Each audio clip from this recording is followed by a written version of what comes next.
مزار پر منت جو مانی جاتی ہے یہ اکثر فقہا نے ناجائز کرا دی ہے۔ صرف اتنی منت جائز ہے کہ ایک آدمی کہتا ہے اگر میرا یہ کام ہو گیا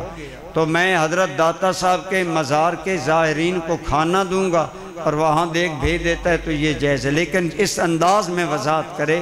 اور اس بارے میں بھی علماء کا اختلاف ہے، اس لیے جب ہمارے پاس اور نیکی کے ذرائع موجود ہیں تو وہ اپنانے چاہیے۔ آپ ایک قبر وہاں منت دو منت کی قسمیں، ایک شرعی منت جائز نہیں ہے سوائے عبادت مقصودہ کے۔ عبادت مقصودہ ہے نماز، روزہ، حج،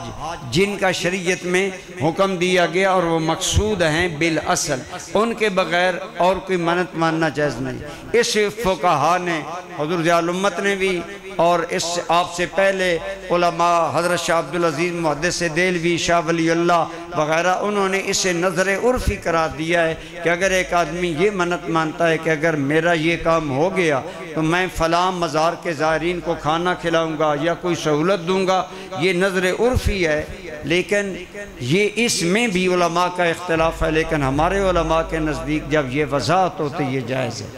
کہ عبادت اللہ کی، ثواب اس صاحب قبر کو، اور میزبانی وہاں زائرین آنے والے لوگوں کی کہ ان کی جا رہی ہے۔ تو